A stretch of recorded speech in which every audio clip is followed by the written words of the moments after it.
اعوذ باللہ من الشیطان الرجیم بسم اللہ الرحمن الرحیم السلام علیکم ورحمۃ اللہ وبرکاتہ۔ معزز حاضرین اکرام، میری عزتدار ماں اور بہنوں، بزرگان ملت، میرے غیر نوجوان ساتھیوں، مجلس اتحاد المسلمین کی جانب سے ہمیشہ ماہ رمضان میں یوم القرآن کے عنوان سے برسوں سے جلسے منعقد کیے جاتے رہے ہیں، بلکہ قیام احیاء مجلس اتحاد المسلمین کے بعد سے ہی مرحوم صدر فخر ملت علیہ الرحمہ نے ان جلسوں کی بنیاد ڈالی، اور الحمدللہ ماہ مبارک رمضان میں بھی 2 جمعے سے ان جلسوں کا انعقاد عمل میں لایا گیا ہے۔ معتمد جناب احمد پاشا قادری صاحب نے MLA نے ان جلسوں کا خطاب بھی کیا۔ آج کا جلسہ بھی جلسہ یوم القرآن کے عنوان سے منعقد کیا جا رہا ہے، اور آپ تمام حضرات اس بات سے بخوبی سے واقف ہیں کہ لاک ڈاؤن چل رہا ہے پورے وطن عزیز میں کرونا وائرس کووڈ کی وجہ سے، اور اسی لیے آن لائن کے ذریعے سے ہی ان جلسوں کو منعقد کیا جا رہا ہے۔ سب سے اہم بات جو میں آپ کے سامنے عرض کرنا چاہوں گا وہ یہ ہے کہ آپ اور ہم جانتے ہیں کہ ہم نے معزز علماء کرام کی زبانوں سے سنا کہ اس ماہ مبارک رمضان میں جہاں پر نزول قرآن کا مہینہ ہے، رمضان کے روزوں کو رکھنے کا مہینہ ہے، اور ساتھ ہی ساتھ اس ماہ مبارک میں رمضان کی 3 تاریخ کو، 7 تاریخ کو، 10 تاریخ کو، 17 رمضان کو اور 20 رمضان کو ہم کو یاد دلاتا ہے کہ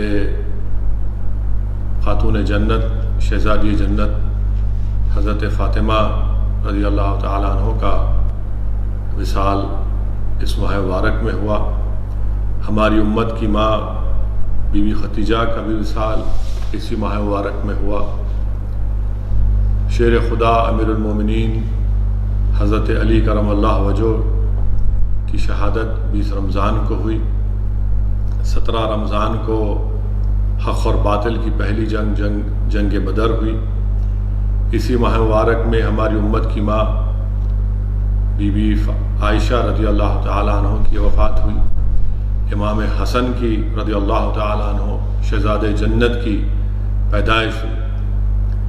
تو انشاءاللہ تعالیٰ مجلس اتحاد المسلمین کی جانب سے 20 رمضان کے دن حضرت علی کی شہادت کے دن بھی ایک جلسہ ہوگا، جس میں حضرت علی کرم اللہ وجہ امیر المومنین کے بارے میں فضائل، آپ کے فضائل کے بارے میں ہم کوشش کریں گے انشاءاللہ تعالیٰ۔ جو ایک سمندر ہے، حضرت علی کے فضائل کو بیان کرنا ایک سمندر ہے، اور اسد الدین اویسی تو اس سمندر کا ایک ساحل ہے۔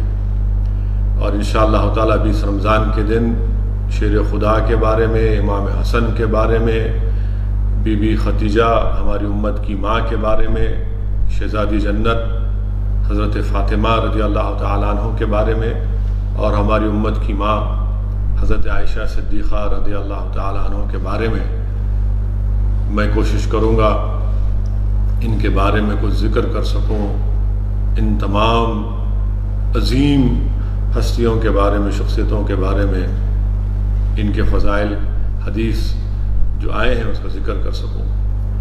آج کا یہ جلسہ کیونکہ آج 17 رمضان ہے، آج ہی کے دن حق و باطل کی پہلی جنگ ہوئی تھی، انشاءاللہ تعالیٰ اس کا میں ذکر کرنے کی کوشش کروں گا۔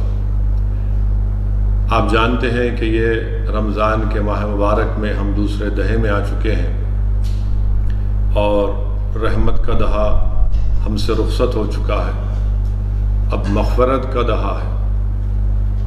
اسی لیے ہم تمام کو یہ کوشش کرنا ضروری ہے کہ ہم اللہ سبحانہ و تعالیٰ کو اس ماہ مبارک میں راضی کریں، اپنے گناہوں کی مغفرت کرائیں۔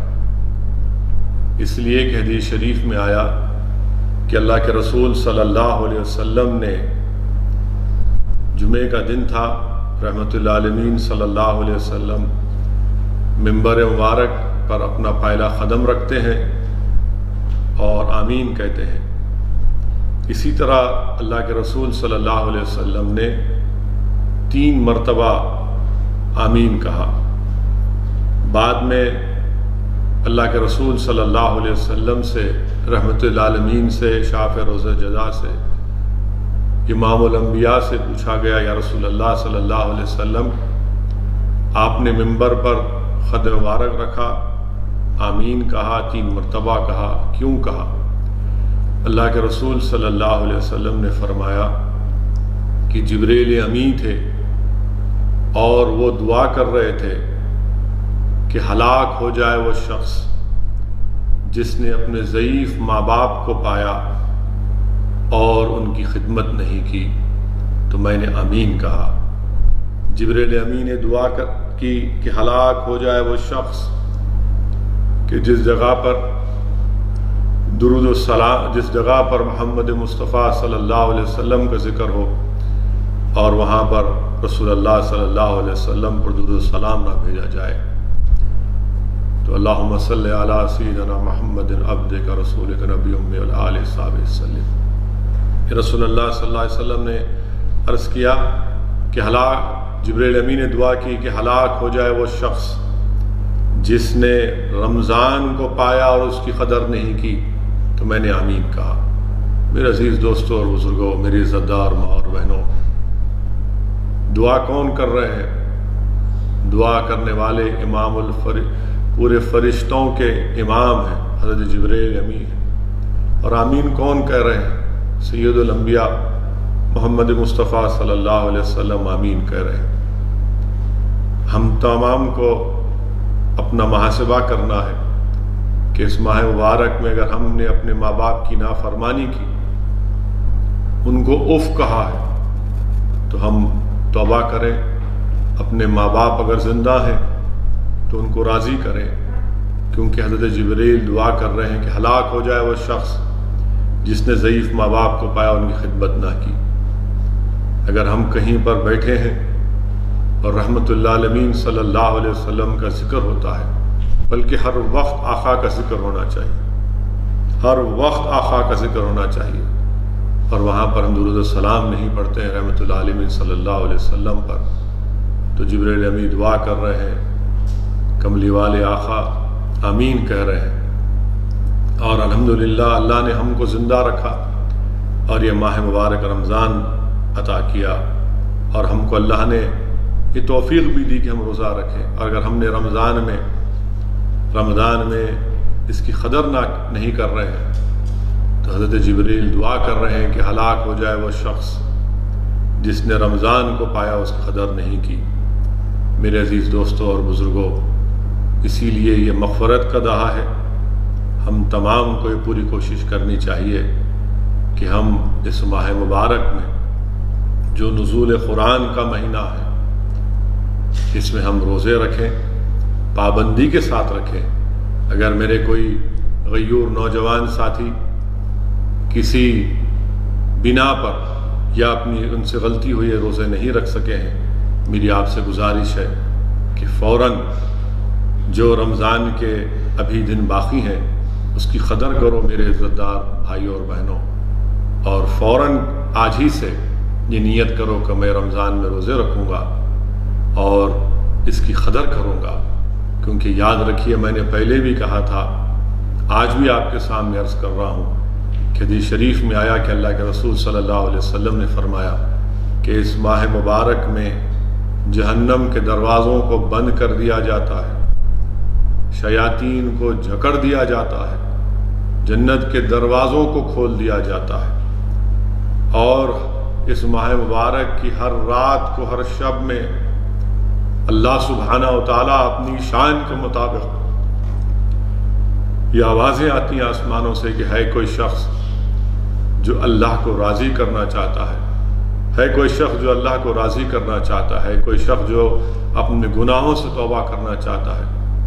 میرے عزیز دوستوں اور بزرگوں، آج اللہ کی رحمت ہم کو تلاش کر رہی ہے، اسی لیے میری آپ سے گزارش ہے کہ اس ماہ مبارک کی قدر کریے۔ نہیں معلوم یہ زندگی کا چراغ کب گل ہو جائے، ہماری زندگی کب ختم ہونے والی ہے صرف اللہ جانتا ہے، مگر یقیناً زندگی کا خاتمہ ہوگا، اور ضرورت اس بات کی ہے کہ ہم اپنے گناہوں سے توبہ کریں، اپنے اعمال میں نیکیوں کا اضافہ کریں۔ اور میں نے جس حدیث شریف کا آپ کے سامنے ذکر کیا کہ اللہ کے رسول صلی اللہ علیہ وسلم جب منبر مبارک پر قدم رکھ رہے تھے، مجھے یہاں پر ایک واقعہ، ایک حدیث شریف یاد آ رہی ہے جس کا ذکر محدث دکن حضرت عبداللہ شاہ صاحب قبلہ رحمۃ اللہ علیہ نے اپنی کتاب فضائل رمضان میں لکھا کہ قیامت کا دن ہوگا، حساب کتاب ہوگا، میزان ہوگا۔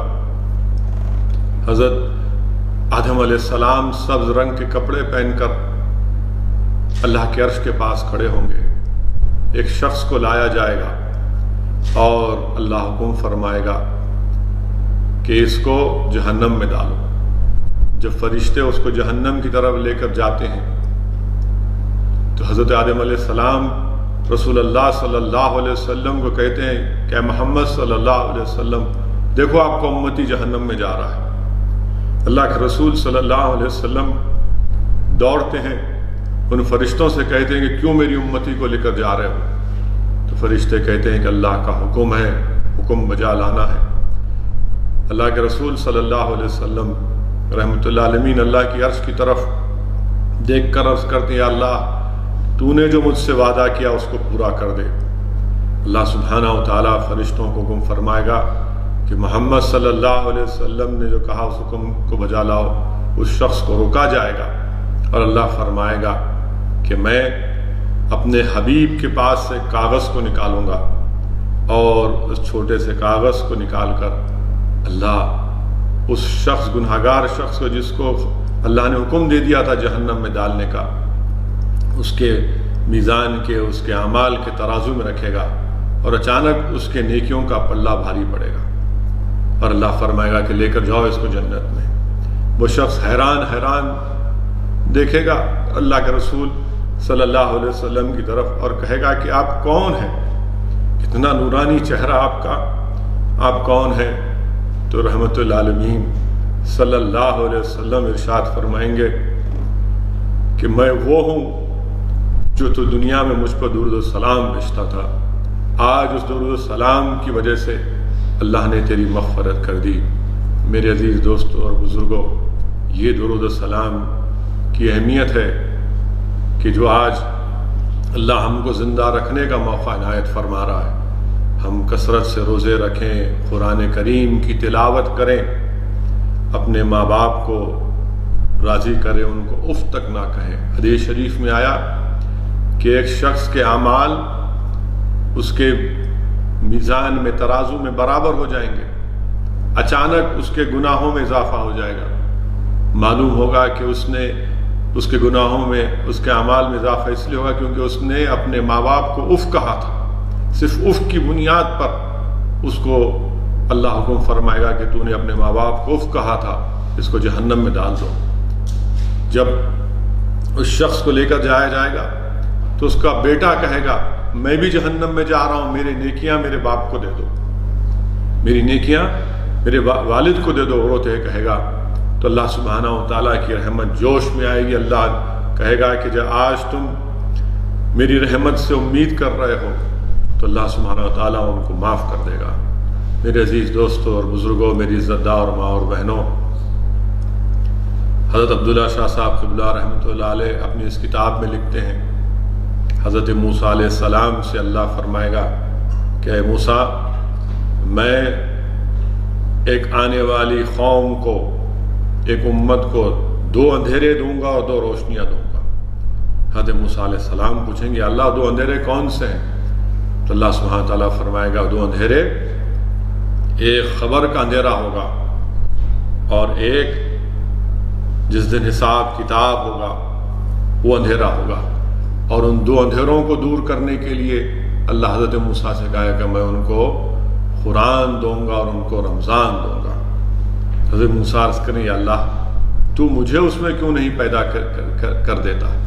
تو اللہ فرمائے کہ نہیں موسیٰ، موسیٰ علیہ السلام سے اللہ عرض کرے گا کہ وہ بہت بعد میں آنے والی امت ہے۔ میرے عزیز دوستوں اور بزرگوں، خبر کا اندھیرا، حشر کے میدان کا اندھیرا کیسے دور ہوگا؟ اللہ حضرت موسیٰ سے عرض فرما رہا ہے کہ قرآن سے اور رمضان سے اندھیرے دور ہوں گے۔ مجھے یہاں پر امام احمد بن حنبل رحمۃ اللہ علیہ کا واقعہ یاد آ رہا ہے کہ امام احمد بن حنبل رحمۃ اللہ علیہ خواب میں اللہ سے پوچھتے ہیں کہ یا اللہ، تجھ سے قریب ہونے کی سب سے بہترین عبادت کیا ہے؟ تیرے مقرب بندوں کی بہترین عبادت کیا ہے؟ تو آواز آتی ہے کہ جو قرآن کی تلاوت کرتا ہے۔ امام احمد بن حنبل رحمۃ اللہ علیہ عرض کرتے ہیں یا اللہ، کیا سمجھ کر پڑھنے سے یا بغیر سمجھے پڑھنے سے بھی؟ تو آواز آتی ہے کہ کوئی سمجھ کر پڑھے یا اگر سمجھ کر نہ بھی پڑھے، وہ عبادت، وہ قرآن کی تلاوت اس کو اللہ سے قریب کرتی ہے۔ میرے عزیز دوستوں اور بزرگوں، میرے غیور نوجوان ساتھیوں، اپنی زندگیوں پر غور کرو میرے نوجوانوں۔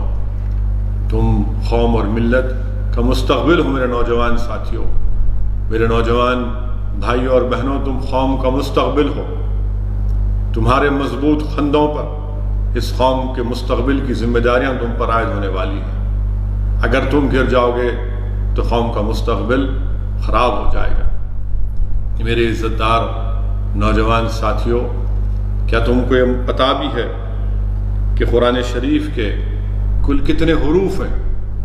آج تم انسٹاگرام پر، اسنیپ چیٹ پر تمہارے پاس بے شمار نالج ہے، ماشاءاللہ، ہر چیز کا علم ہے تمہارے پاس۔ افسوس کے ساتھ یہ بھی کہنا پڑتا ہے کہ تمہاری زبانوں پر کئی واہیات قسم کے ترانے بھی تم کو یاد ہیں، مگر کیا تم نے کبھی یہ سوچا میرے نوجوان ساتھیوں کہ کل قرآن کے کتنے حروف ہیں؟ پوری قرآن کے کتنے حروف ہیں؟ میں آپ سے عرض کر رہا ہوں کہ اس کو بھی یاد کر لو۔ یہ علم تم کو کام میں آئے گا، دنیا میں بھی، خبر میں بھی اور آخرت میں بھی۔ پورے قرآن کے کل حروف 1,27,000 ہے، 1,27,000 ہے۔ ایک قرآن کی آیت پڑھو 100 گنا ثواب ملے گا، درجات بلند ہوں گے، گناہ اتنے معاف ہوں گے۔ تو اس لیے یہ جو رمضان کا مبارک مہینہ ہے، آپ قرآن کریم کی کثرت سے تلاوت کریے، اور جو لوگ روزے رکھتے ہیں الحمدللہ، ان کو حدیث شریف میں آیا، ان کو خوشخبری دی جا رہی، جب حساب کتاب کا دن ہوگا، جب خبروں سے ہم تمام کو اٹھایا جائے گا، اس دن ان نیک بندوں کو جو روزہ دار ہیں ان سے کہا جائے گا، آواز دی جائے گی، اللہ فرشتوں سے کہے گا کہ میرے نیک بندے ہیں، یہ بھوکے پیاسے ہیں، ان کو فوراً یہیں پر کھانا کھلاؤ، ان کو پانی پلاؤ۔ میرے عزیز دوستوں اور بزرگوں، اسی لیے اللہ سبحانہ و تعالیٰ قرآن کریم کے سورہ الحاقہ میں فرمائے گا جب قیامت قائم ہوگی تو اللہ فرمائے گا کھاؤ اور پیو، مزے کرو جو تم نے دنیا میں نیک اعمال کیے تھے۔ یہ روزدار کا انعام ہے، اور ضروری ہے کہ ہم اپنی زبان کو، اپنی آنکھ کو، اپنی سوچ کو تمام غلط چیزوں سے دور رکھیں۔ روزہ حدیث شریف میں آیا، میں نے علماء کی زبانوں سے سنا، ان کے پیر کے پاس بیٹھ کر کے صرف کھانا نہیں کھانا 15 گھنٹے کے لیے، یا پانی نہیں پینا 15 گھنٹے کے لیے روزہ نہیں ہے۔ روزے کا مطلب یہ ہے، روزہ کیا ہے؟ ڈھال ہے، اور ڈھال کیا ہے؟ نفس کشی ہے، کہ آپ اپنے آنکھ کو بھی غلط چیزوں کی طرف نہ دیکھیں۔ اگر سیل فون ہے تو نیوز کی حد تک، یا پھر قرآن کریم کی تلاوت کی حد تک، مگر اگر آپ وہی پرانی روش پر ہیں تو پھر میرے بھائی کیسے ہوگا؟ آج ہم دیکھتے ہیں کہ حیدرآباد میں افسوس کے ساتھ کہنا پڑتا ہے کہ ایک شخص ایک دلت لڑکی سے جا کر اس پر حملہ کرتا ہے۔ رمضان کا مہینہ ہے، نام اتنا بڑا نام اور کام اتنا بڑا گندا، اور وہ بھی مبارک مہینے میں، اس شخص کو اتنا بھی لحاظ خیال نہیں آیا کہ بھائی جس مہینے میں جہنم کے دروازوں کو بند کر دیا گیا، شیاطین کو جکڑ دیا گیا، جنت کے دروازے کھول دیے گئے ہیں، اللہ کی رحمت جوش میں ہے، مگر اس کے باوجود بھی یہ شخص ایک دلت لڑکی پر جا کر حملہ کرتا ہے۔ افسوس کی بات ہے، شرمندگی ہوتی ہے، کیا ایسی حرکت اس ماہ مبارک میں بھی ہو سکتی ہے؟ مجلس اتحاد المسلمین، ان لوگوں سے ہمارا کوئی تعلق ہے نہ کبھی رہے گا۔ مجلس اتحاد المسلمین کے تعلق سے مخالفین کہتے ہیں کہ یہ کون ہے؟ ہمارا ان سے کوئی تعلق نہیں ہے۔ ہمارے رکن اسمبلی نے اس دلت خاندان کے ساتھ ان سے ملاقات کی اور اس کی مذمت کی، اور انشاءاللہ تعالی ہم پوری کوشش کریں گے کہ ہماری اس دلت بہن کو انصاف مل سکے۔ جو شخص اس طرح کی حرکت کرتا ہے یہ انسان کہلانے کی بھی لائق نہیں ہے۔ دوسری بات، اعظم پورہ حیدرآباد میں دو مسلمان کسی پیسوں کے اوپر لڑ کر ایک قتل کر دی، چاقوؤں سے مار لیے۔ میرے عزیز دوستوں اور بزرگوں، کیسی زندگی تم گزار رہے ہو؟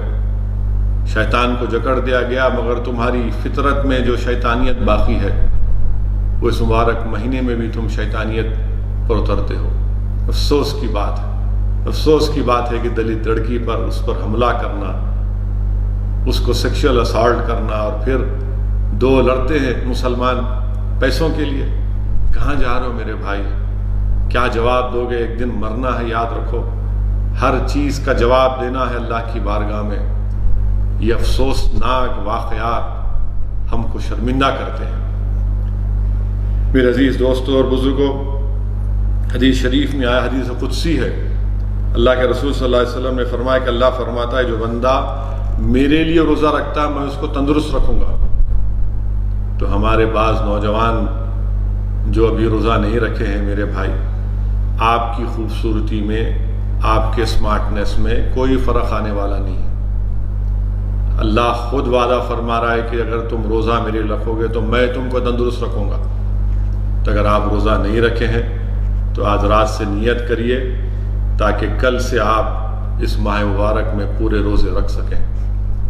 جیسا کہ میں نے آپ سے عرض کیا تھا کہ آج 17 رمضان ہے، اور 17 رمضان بڑی تاریخی دن ہے۔ آپ جانتے ہیں کہ ہجرت کے دوسرے سال روزے فرض ہوئے، اور اسی سال حق اور باطل کی پہلی جنگ بدر ہوئی۔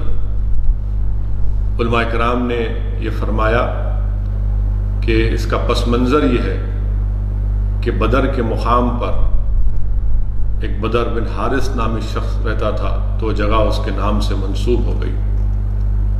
شیخ عبدالحق محدث دہلوی ایک اور روایت لکھتے ہیں، شیخ عبدالحق محدث دہلوی رحمۃ اللہ علیہ لکھتے ہیں کہ اس جگہ پر ایک کنواں تھا جس میں چاندنی رات کے دن بدر کامل یعنی چاند بڑا خوبصورت نظر آتا تھا، تو لوگ چاندنی رات میں اس کنویں کے پاس جا کر اس کنویں میں بدر کامل کو دیکھتے تھے، اسی لیے اس مقام کا نام بدر پڑا۔ یہ اللہ کے رسول صلی اللہ علیہ وسلم کے غزوات میں سے ایک بہت ہی اہم اور بہت ہی خاص غزوہ ہے، اس لیے قرآن میں اس کو یوم الفرقان کہا گیا۔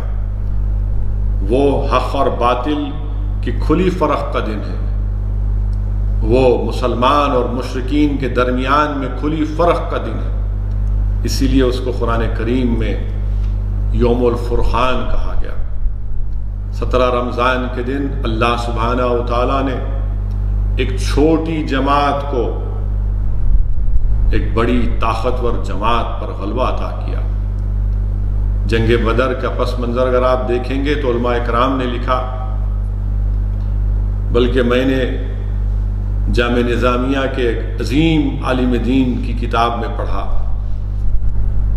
جو فرانس میں جا کر اپنی زندگی گزارے، جنہوں نے فرانس میں جا کر فرینچ زبان میں یہ جامعہ نظامیہ کے عالم دین فرانس گئے اور فرینچ زبان میں قرآن کریم کا ترجمہ کیا۔ وہ اپنے ایک لیکچر میں یہ کہتے ہیں کہ جنگ بدر کا پس منظر بتاتے ہیں کہ جنگ بدر سے پہلے ہجرت ہوئی اور رسول اللہ صلی اللہ علیہ وسلم مکے سے مدینے کو ہجرت کیے، اور مکے میں صحابہ کرام پر بہت ظلم کیا گیا۔ کئی واقعات ہیں، اگر ہم سیرت کی کتابوں میں پڑھیں گے کہ کیسے صدیق اکبر کو کعبے کے صحن میں آپ پر ظلم کیا گیا، کیسے صحابہ کرام پر حضرت بلال کو گرم ریت پر لٹا کر گرم گرم پتھر رکھ دیے جاتے، کبھی حضرت بلال کے گلے میں رسی ڈال کر بچوں کے ہاتھ میں رسی دی جاتی۔ اللہ کے رسول صلی اللہ علیہ وسلم کو کیسی کیسی تکالیف دی گئی، صحابہ کرام کی جائیدادوں کو، ان کے مال کو، ان کے گھروں کو ضبط کر لیا گیا تھا، اور وہ جب ہجرت کر کے مدینہ شریف کو گئے تو اللہ کے رسول صلی اللہ علیہ وسلم نے مدینے میں ایک سلطنت کو قائم کیا۔ اللہ کے رسول صلی اللہ علیہ وسلم نے ایک سلطنت کو قائم کیا، اور تمام قبیلوں سے اللہ کے رسول صلی اللہ علیہ وسلم نے ان کو سمجھایا، سمجھوتے کیے، اور اس کے بعد اللہ کے رسول صلی اللہ علیہ وسلم رحمۃ اللہ عالمین نے کہا کہ مکے سے تجارت کا کام یمن کی طرف ہو سکتا ہے مگر شمال کی طرف نہیں، کہ جو تجارت کا مال مشرکین مکے سے لے کر جاتے تھے شام کی طرف، اللہ کے رسول صلی اللہ علیہ وسلم نے کہا کہ نہیں، یہ جو مدینے سے ہو کر راستہ جاتا ہے ہم آپ کو تجارت کا مال لے کر جانے نہیں دیں گے، کیونکہ اس کا پس منظر میں نے آپ کے سامنے بیان کیا۔ میرے عزیز دوستوں اور بزرگوں، مگر اس زمانے میں ایسے ہائی ویز نہیں تھے، کوئی جی پی ایس نہیں تھا، لوگ راستے سے چلے آتے تھے، مگر رسول اللہ صلی اللہ علیہ وسلم نے یہ فیصلہ لیا کہ تجارت کو روک دی جائے گی، معاشی طور پر ان کو بھی تنگی پیدا کی جائے گی، اور اللہ کے رسول صلی اللہ علیہ وسلم نے اپنے جاسوسوں کو ان راستوں پر بھیجایا کہ دیکھو کہ مکے سے کوئی تجارت کا قافلہ تو نہیں جا رہا ہے شام کی طرف۔ اللہ کے رسول صلی اللہ علیہ وسلم کو معلوم ہوا کہ کثیر سامان کے ساتھ ایک قافلہ جا چکا ہے اور وہ واپس مکے کو آ رہا ہے۔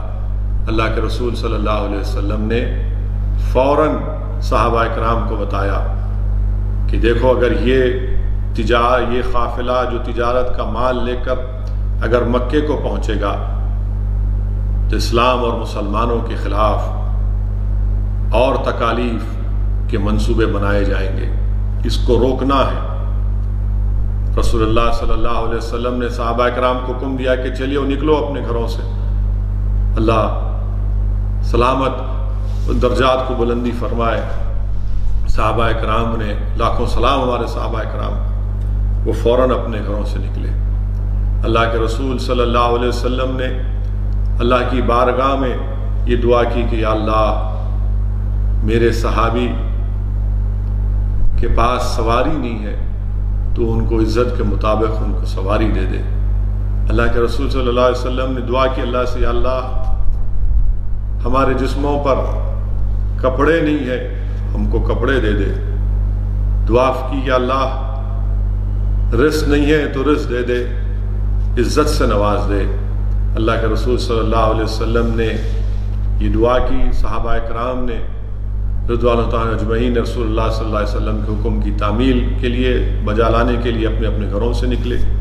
اللہ کے رسول صلی اللہ علیہ وسلم نے جاسوس بھی روانہ کر دیے تھے اپنے، کہ معلوم کریں یہ قافلہ کہاں سے آ رہا ہے۔ اس قافلے کی قیادت ابو سفیان کر رہے تھے، جو اب اس وقت تک اسلام کو قبول نہیں کیا تھا۔ اللہ کے رسول صلی اللہ علیہ وسلم نے بدر سے آگے دو پہاڑیوں کے درمیان میں وہاں پر رکے تھے، اور پھر ابو سفیان کو بھی معلوم ہو گیا تھا کہ محمد صلی اللہ علیہ وسلم کے جاسوس ہمارا تعاقب کر رہے ہیں۔ وہ بدر کو پہنچنے سے پہلے اپنے قافلے کو روک کر بدر شہر میں آئے، اس کنویں کے پاس آئے اور آ کر لوگوں سے پوچھا کہ کیا یہاں پر محمد صلی اللہ علیہ وسلم یا ان کے ساتھی آئے ہیں؟ تو لوگوں نے کہا کہ نہیں۔ پھر وہ کنویں کے پاس گئے اور کنویں کے پاس انہوں نے اونٹ کی مینگنیوں کو دیکھا اور فوراً ابو سفیان نے ان مینگنیوں کو اٹھایا اور ان کو توڑا تو دیکھا کہ اس میں سے کھجور کی گٹلیاں نکل رہی ہیں۔ تو ابو سفیان نے کہا کہ یہ مدینے والوں کے اونٹ ہیں اور ضرور رسول اللہ صلی اللہ علیہ وسلم ہمارا تعاقب کر رہے ہیں۔ ابو سفیان نے فوراً ساحلی راستے سے اپنے قافلے کو لے کر نکلے، مگر اس سے پہلے وہ ایک زمزم غفاری ایک شخص کو تیز رفتار اونٹ پر بٹھا کر اس کو مکے کی طرف روانہ کیا اور کہا کہ جاؤ اور جا کر مکے میں اہل قریش کو، مشرکین کو بتا دو کہ محمد صلی اللہ علیہ وسلم ہمارا راستہ روکنے کے لیے نکل پڑے ہیں۔ وہ زمزم غفاری تیز اونٹ پر نکلتا ہے مکے کی طرف، اور ابو سفیان جو اس وقت تک اسلام کو قبول نہیں کیے تھے وہ ساحلی راستے سے تیزی سے اپنے تجارت کے قافلے کو لے کر نکلتے ہیں۔ وہیں پر مکے میں حضرت عاتکہ رضی اللہ تعالیٰ اللہ کے رسول صلی اللہ علیہ وسلم کی پھوپھی ہیں، وہ ایک خواب دیکھتی ہیں اور خواب میں یہ دیکھتی ہیں کہ اونٹ پر بیٹھ کر لوگ مکے کو آ رہے ہیں اور آ کر پکار کر کہہ رہے ہیں کہ اہل قریش، اے مشرکین، تیار ہو جاؤ کہ تمہاری تباہی اور بربادی کا دن آنے والا ہے۔ حضرت عاتکہ نے یہ خواب حضرت عباس کو سنایا۔ حضرت عباس نے یہ خواب ابو جہل کو سنایا تو ابو جہل ناراض ہوا اور ابو جہل پکار کر کہا کہ عباس، آپ کے خاندان میں، آپ کے پاس محمد صلی اللہ علیہ وسلم نے نبوت کا دعویٰ کیا، اب کیا تمہاری عورتیں بھی نبوت کا دعویٰ پیش کریں گی؟ نعوذ باللہ۔ اور اس نے کہا کہ 3 دن کے اندر یہ خواب پورا نہیں ہوگا تو میں بنو ہاشم کو دروغہ جھوٹا قرار دوں گا۔ تو واقعات میں آئے کہ تیسرے دن زمزم غفاری مکے کو پہنچا، اور اس زمانے میں ایک خطرے کا سگنل ہی ہوتا تھا کہ اگر کوئی شخص خطرے کا پیغام یا سگنل یا میسیج دیتا تو وہ کہتا کہ میرے اونٹ کے ناک اور کان کٹے ہوئے۔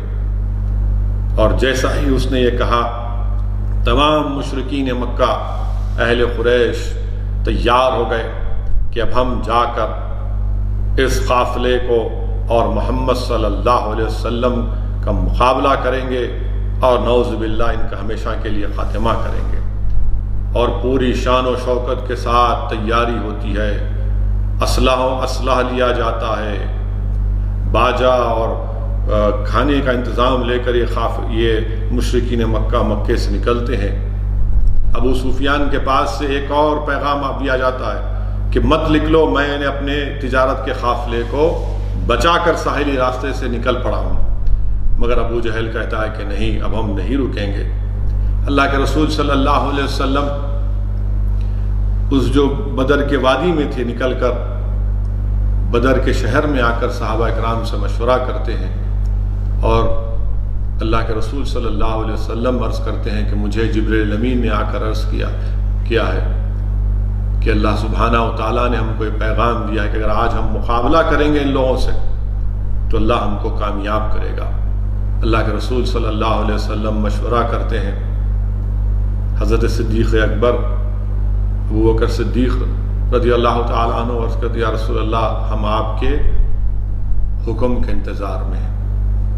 فاروق اعظم حضرت عمر خطاب رضی اللہ تعالیٰ عنہ عرض کرتے ہیں یا رسول اللہ صلی اللہ علیہ وسلم، آپ کا ہر حکم ہمارے لیے عرف آخر ہے۔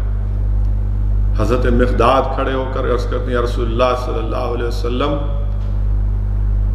ہم قوم موسیٰ کی طرح نہیں ہیں جنہوں نے کہا تھا کہ موسیٰ آپ اور آپ کا خدا جا کر لڑو، ہم آپ کے ساتھ ہیں۔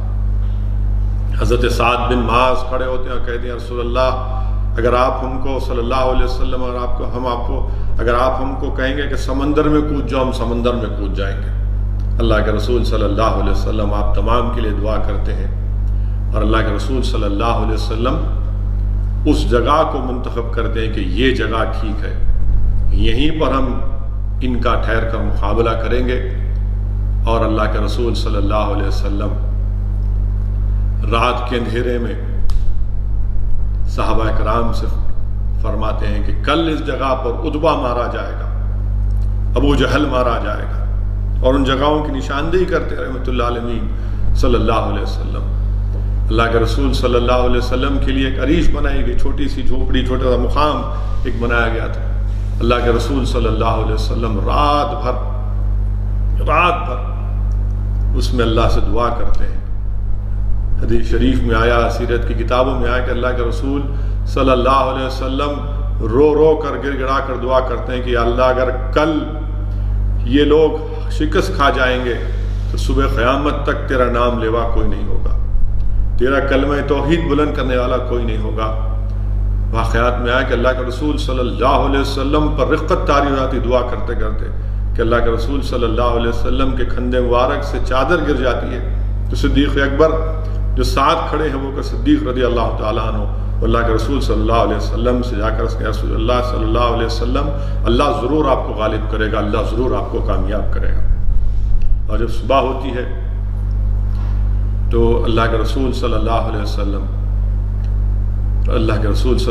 وسلم جہاد پر ایک مختصر سا خطبہ دیتے ہیں اور پھر مسلمانوں کی صفوں کو سیدھا کرتے ہیں۔ شیخ محدث عبداللہ خدیلوی رحمۃ اللہ علیہ اپنی کتاب مدارج النبوہ میں یہ واقعہ لکھ رہے ہیں۔ اللہ کے رسول صلی اللہ علیہ وسلم کے ہاتھ میں ایک تبر کی لکڑی ہے اور فوج کی صفوں کو رسول اللہ صلی اللہ علیہ وسلم سیدھا کر رہے ہیں۔ اس میں ایک صحابی تھی حضرت سواد رضی اللہ تعالیٰ عنہ، جن کا پیٹ تھوڑا بڑا تھا، تو اللہ کے رسول صلی اللہ علیہ وسلم نے ان کے پیٹ پر ہلکی سی ضرب ماری اور کہا کہ اے سواد لائن میں آ کر ٹھہر جاؤ۔ کیا کہا کہ اے سواد لائن میں آ کر ٹھہر جاؤ۔ حضرت سواد نے عرض کیا یا رسول اللہ صلی اللہ علیہ وسلم، اللہ نے آپ کو رحمت بنا کر بھیجا ہے، آپ نے مجھ سے زیادتی کی ہے، مجھے اس کا بدلہ دیجیے۔ آپ اندازہ لگائیے میرے عزیز دوستوں اور بزرگوں کہ ایک فوج کا کمانڈر ان چیف اپنی فوج کی صفوں کو سیدھا کر رہا ہے اور ایک سولجر سپاہی کہتا ہے کہ مجھ سے زیادتی کی گئی ہے، مجھے اس کا بدلہ دیجیے۔ مگر لاکھوں سلام قربان جائیے اللہ کے رسول صلی اللہ علیہ وسلم پر، رحمت العالمین صلی اللہ علیہ وسلم کہتے ہیں سواد آؤ اپنا بدلہ لے لو۔ سواد رضی اللہ تعالیٰ عنہ دوڑتے ہیں اور رسول اللہ صلی اللہ علیہ وسلم سے لپیٹ جاتے ہیں۔ اللہ کے رسول صلی اللہ علیہ وسلم کی جسم مبارک کو بوسہ لیتے ہیں۔ رسول اللہ صلی اللہ علیہ وسلم حضرت سواد سے پوچھتے ہیں کہ سواد کیا کر رہے ہو؟ حضرت سواد عرض کرتے ہیں یا رسول اللہ صلی اللہ علیہ وسلم، میری موت میرے سامنے ہے، میری زندگی کی آخری گھڑی ہے اور میں چاہتا ہوں کہ آپ کے جسم کو بوسہ لے لوں۔ اللہ کے رسول صلی اللہ علیہ وسلم حضرت سواد کے لیے دعا فرماتے ہیں۔ میں جب کبھی بھی اس واقعے کو پڑھتا ہوں تو ایک عجیب کیفیت اور ایک عجیب محبت، یہ کیسی محبت صحابہ کرام رضی اللہ تعالیٰ کو اللہ کے رسول صلی اللہ علیہ وسلم سے تھی کہ کل جنگ ہونے والی ہے اور اس عاشق رسول کو فکر اس بات کی کہ میں کیسے جا کر رحمت العالمین صلی اللہ علیہ وسلم کے جسم مبارک کو بوسہ لے لوں۔ میرے عزیز دوستوں اور بزرگوں، یہ دین ہم کو کسی کے محلوں سے چمن سے نہیں ملا، یاد رکھیے۔ اللہ کے رسول صلی اللہ علیہ وسلم کی سیرت میں ایک اور واقعہ آیا، بلکہ شیخ محدث عبداللہ دہلوی رحمۃ اللہ علیہ مدارج النبوہ میں لکھتے ہیں، دو بھائی تھے حضرت معاذ اور معوذ رضی اللہ تعالیٰ عنہ۔ اللہ کے رسول صلی اللہ علیہ وسلم نے بڑے بھائی کو شامل کر لیا جہاد میں، فوج میں۔ چھوٹے بھائی نے کہا رسول اللہ صلی اللہ علیہ وسلم، میں عمر میں اپنے بھائی سے چھوٹا ضرور ہوں، مگر آپ ہم دونوں میں کشتی کرا کر دیکھ لیجئے، ریسلنگ کرا کر دیکھ لیجئے، میں ان سے زیادہ طاقت رکھتا ہوں۔ اللہ کے رسول صلی اللہ علیہ وسلم مسکراتے ہیں دونوں بھائیوں میں کشتی ہوتی ہے، ریسلنگ ہوتا ہے۔ چھوٹا بھائی بڑے بھائی کان میں کہتا ہے کہ دیکھو اللہ کے رسول صلی اللہ علیہ وسلم نے آپ کو اس جہاد میں شرکت کرنے کی اجازت دے دی، مجھے اس سے محروم مت رکھو، تم ہار جاؤ۔ تو بڑا بھائی زمین پر گر جاتا ہے۔ اللہ کے رسول صلی اللہ علیہ وسلم یہ جانتے ہیں، مسکراتے ہیں اور دونوں کو شامل کر لیتے ہیں۔ میرے عزیز دوستوں اور بزرگوں، اللہ کے رسول صلی اللہ علیہ وسلم کو جس جگہ پر جو جگہ بنائی گئی تھی اللہ کے رسول صلی اللہ علیہ وسلم وہاں پر ٹھہر کر جنگ کی جب آغاز ہوتی ہے، حق اور باطل کی پہلی جنگ، آپ اندازہ لگائیے کہ مشرکین مکہ کے پاس 950 سے زائد لوگ اور اللہ کے رسول صلی اللہ علیہ وسلم کے ساتھ صرف 312 یا 313۔ آپ سوچئے میرے عزیز دوستوں، میری نوجوان ساتھیوں، میری ماں اور بہنوں، کہ اللہ کے رسول صلی اللہ علیہ وسلم کے ساتھ صرف 8 تلواریں، 10 اونٹ، 2 گھوڑے، اور مشرکین مکہ کے پاس 200 گھوڑے، 200 گھوڑے، ہر اعتبار سے طاقتور، یعنی ایک ایک دن ایک ایک اونٹ کو، یعنی 9 اونٹ کو ذبح کرتے تھے تاکہ اپنے فوج کو کھلایا جا سکے۔ اور اللہ کے رسول صلی اللہ علیہ وسلم کے ساتھ یہ ہیں 10 اونٹ، 8 تلواریں اور 2 گھوڑے۔ کیا پیغام ہم کو ملتا ہے؟ پیغام ہم کو یہ ملتا ہے کہ ہمارا جینا اور مرنا، باطل طاقتوں سے مقابلہ کرنا طاقت کے بلبوتے پہ نہیں بلکہ اللہ کی قدرت پر عملی یقین کر کے ہوتا ہے۔ اور وہی نظارہ دنیا کو دکھایا گیا کہ کیسے اللہ سبحانہ و تعالیٰ پر ٹوٹ توکل کیا گیا۔ اللہ کے رسول صلی اللہ علیہ وسلم کی دعائیں کہ اللہ اگر آج یہ لوگ شکست کھا جائیں گے تو کل صبح قیامت تک تیرا کوئی نام لیوا نہیں ہوگا۔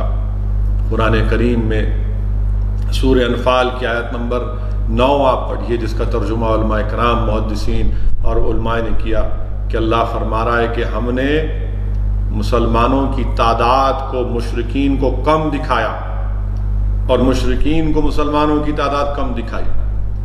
علماء کرام نے تفسیر میں کہا کہ اللہ یہ چاہتا تھا کہ مسلمانوں کے دل و دماغ میں مشرکین کا، ان کی تعداد اس لیے کم دکھائی کہ ان کے دلوں میں ان کا خوف نہ پیدا ہو، اور مشرکین کو مسلمانوں کی تعداد اس لیے کم دکھائی تاکہ مکمل طور پر مسلمانوں کی صفوں میں آ جائیں اور اس کے بعد ان کا خاتمہ ہو سکے۔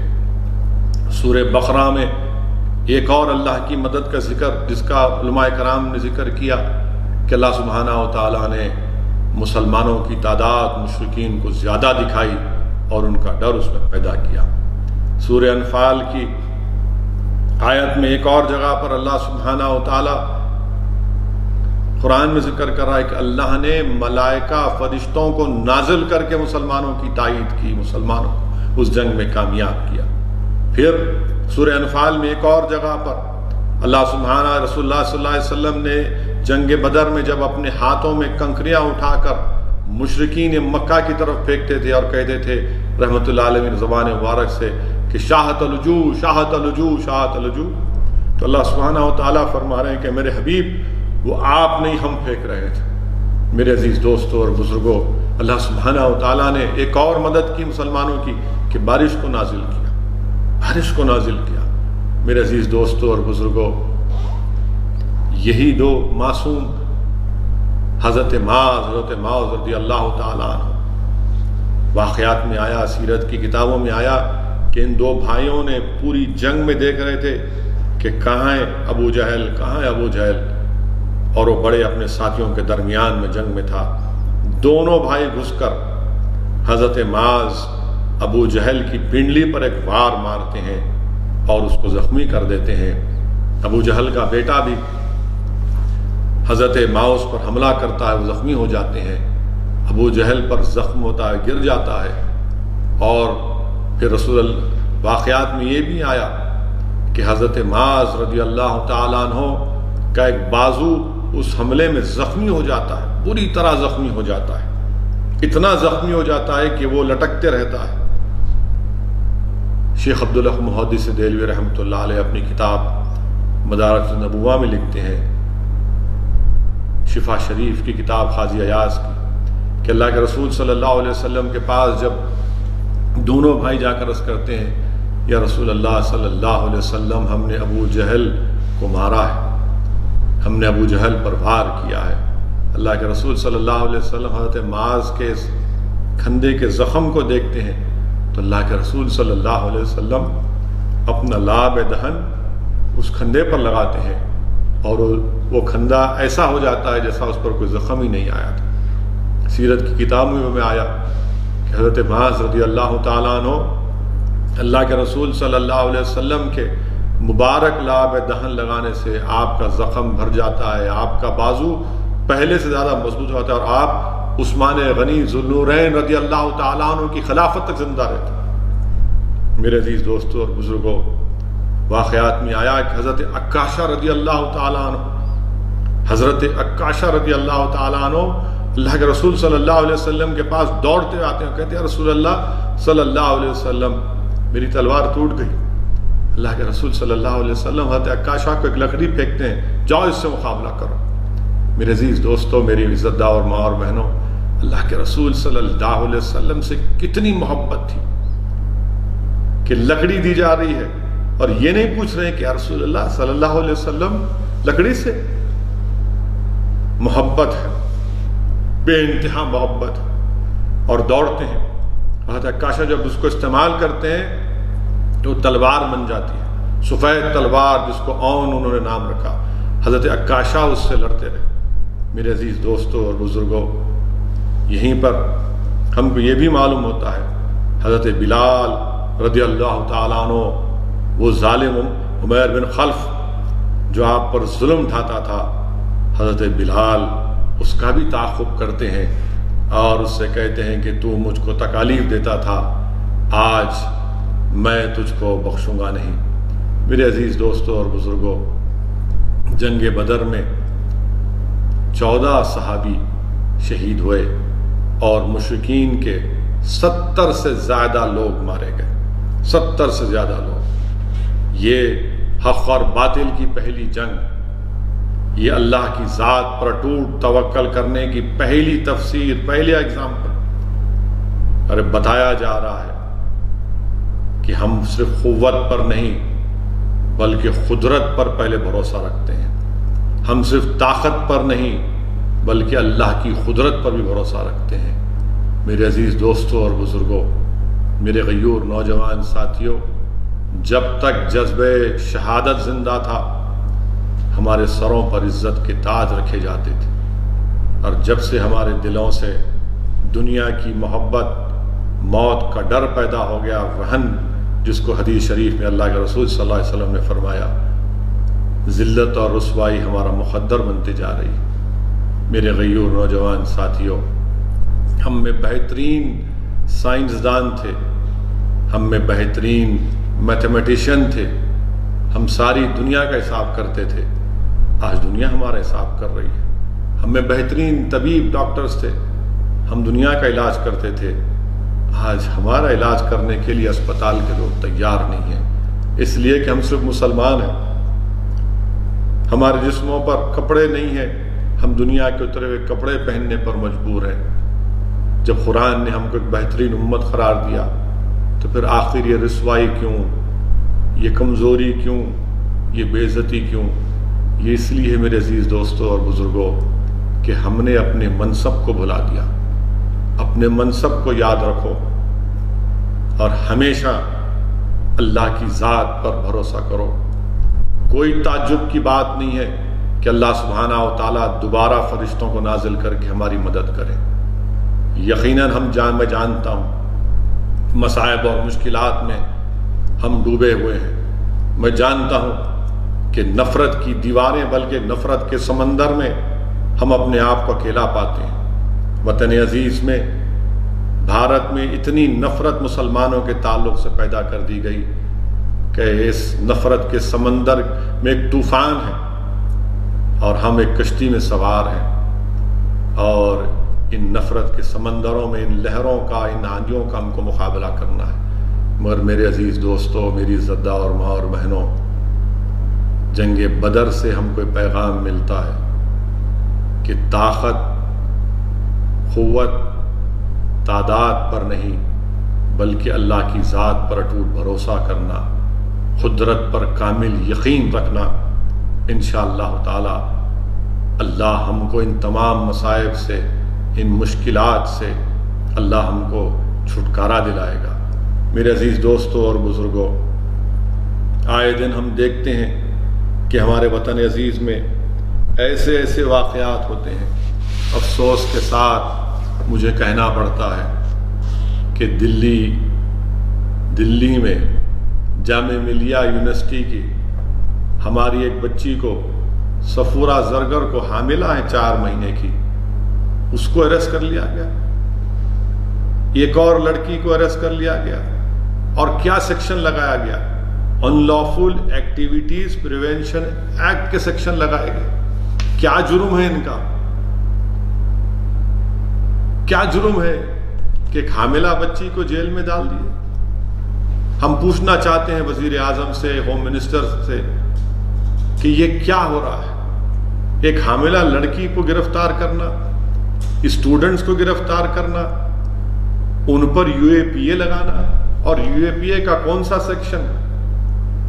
سیکشن 13، 16، 17 اور 18 لگانا۔ یعنی اس کا پنشمنٹ کیا ہے سیکشن 16 اور 18 کا؟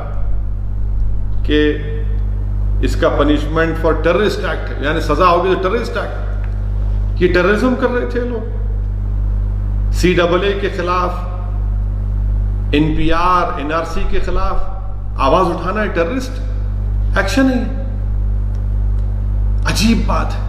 اور پھر سیکشن 13 لگانا، ان لافل ایکٹیویٹی، احتجاج کرنا ان لافل ایکٹیویٹی کب سے ہو گیا؟ اور UAPA کا ایکٹ لگانا، اور یہ سیکشن 16 اور 18 کہاں سے آیا؟ میں ہمیشہ UAPA کے خلاف آواز اٹھاتا رہا ہوں۔ جب ہم UPA کی تائید کر رہے تھے اس وقت بھی اس کی مخالفت میں ووٹ دیا تھا۔ اب 2019 میں جب اس میں ترمیم کی گئی، اب اس وقت بھی ہم نے اور امتیاز جلیل MP نے مخالفت کی۔ آپ اندازہ لگائیے کہ سیکشن 16 اور 18 کو پوٹا کے، اس میں پوٹا کا جو ایکٹ تھا اس میں ڈال دیا گیا۔ اور پھر آپ سوچئے کہ یہ UAPA کتنا ایک ظلم ہے، اتنا انکانسٹیٹیوشنل، اتنا گندا قسم کا قانون ہے کہ اس کا سیکشن 43D دیکھیے، بیل پروویژن کا، یہ ایگزیکٹ ریپلیکا ہے سیکشن 49 سب سیکشن 7 پوٹا کا۔ اور کیا کہتا ہے کہ اس میں بیل مل ہی نہیں سکتی آپ، امپاسبل ہے، امپاسبل ہے۔ کیوں امپاسبل ہے؟ کیونکہ یہ کہتا ہے کہ جب تک کورٹ پبلک پروسیکیوٹر کو نہ سن لے، مجسٹریٹ بیل نہیں دے گا۔ اور پھر چارج شیٹ کو دیکھنے کے بعد تو جو ایکیوزڈ ہے، یعنی صفورہ زرگر کو، جو 3 مہینے کی حاملہ ہے یہ بچی، اس کو اپنا انوسنس دکھانا پڑے گا بیل کے لیے، یعنی پہلے دکھانا پڑے گا۔ یہ تو ٹرائل میں ہوتا ہے، مگر اس کو اور دوسری جو لڑکی کو پکڑا گیا ہے اور دیگر لوگوں کو، ان کو بیل کی ہیئرنگ میں اپنا انوسنس دکھانا پڑے گا، یعنی ٹرائل شروع ہونے سے پہلے بیل ملنے کے لیے۔ یعنی یہ پریزمپشن آف انوسنس ہے ہی نہیں اس میں، اسی لیے گندا قانون یہ UAPA میں ان بچوں کو ڈالا گیا۔ اب آپ دیکھیے کہ اس میں کیا لکھتی ہے FIR میں، دلی پولیس لکھتی ہے پری میڈیٹیٹڈ کانسپریسی۔ کون سی کانسپریسی؟ کہاں کی کانسپریسی ہے؟ اور پھر اسی لیے یہ ایک طریقے سے صرف مسلمانوں کے اوپر UAPA کا استعمال کرنا، یہ ہم وزیر اعظم سے اور ہوم منسٹر صاحب سے پوچھنا چاہتے ہیں کہ UAPA کا صرف مسلمانوں پر، دلتوں پر، آدیواسیوں پر، جو جس کسی حکومت کے خلاف رہیں گے ان کے خلاف کب تک استعمال ہو؟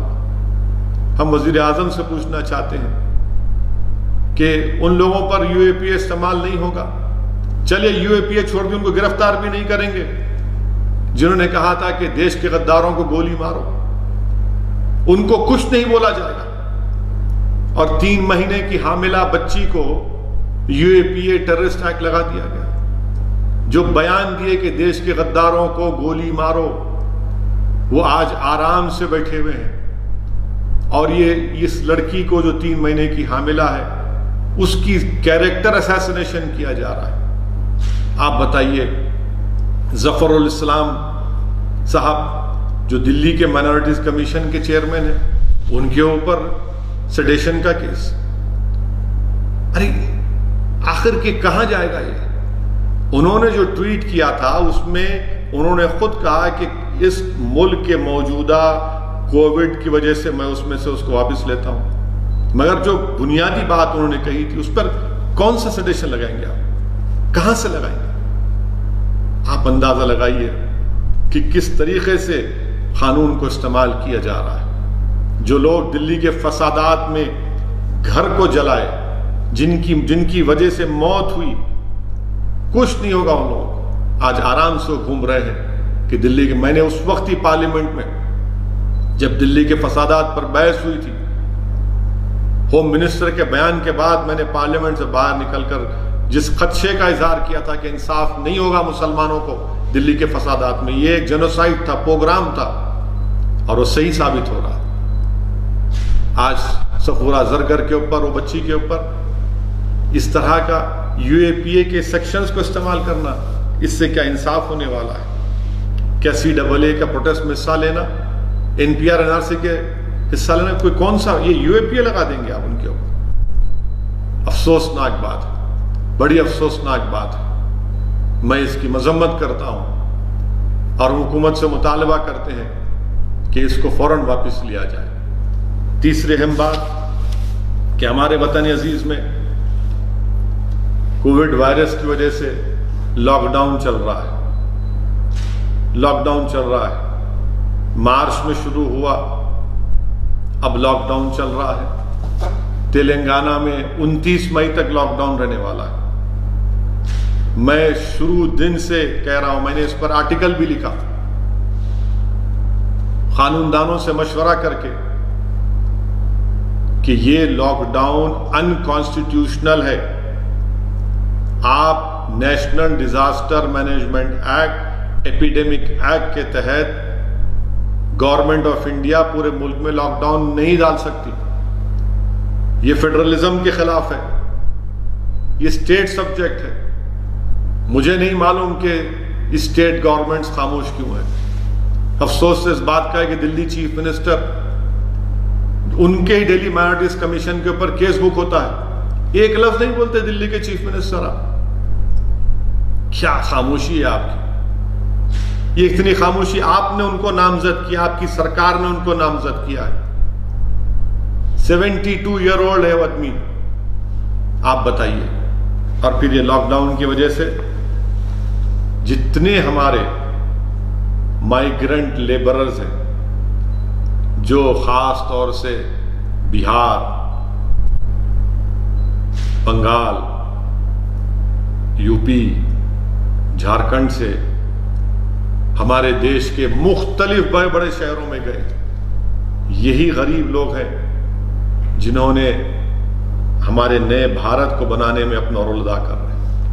افسوس ہوتا ہے کہ CMI کی رپورٹ یہ بتاتی ہے کہ لاک ڈاؤن کی ان کانسٹیٹیوشنل لاک ڈاؤن کی وجہ سے 12 کروڑ نوکریاں چلی گئی، جس میں سے 4 کروڑ تو صرف یہ مائیگرنٹ لیبررز ہیں.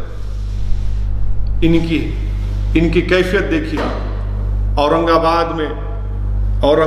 میں پیدل نکلتے ہیں، پیدل مائیگرنٹ لیبررز، اور پیدل نکلتے ہیں کتنے لوگوں کی، 16 لوگوں کی موت ہو جاتی، کیونکہ وہ غریب کو معلوم کہ جو ٹرین کی پٹری کو دیکھ کر چلوں گا تو میں اپنے گاؤں کو، اپنے دیش کو پہنچ جاؤں گا. اس کو نیشنل ہائی وے سے مطلب نہیں ہے، وہ صرف ٹرین کی پٹری کو، ٹریک کو دیکھ کر سمجھتا ہے کہ مجھے اس طرف جانا ہے. تھک گئے تھے وہ لوگ. کسی نے کہا کہ وہ بے ہوش ہو کر گر گئے تھے. آپ اندازہ لگائیے کہ ہم کیا جواب دیں گے، ہم اپنے ضمیر کو کیا جواب دیں گے. مجھے شرمندگی محسوس ہوتی ہے بحیثیت ایک MP کے.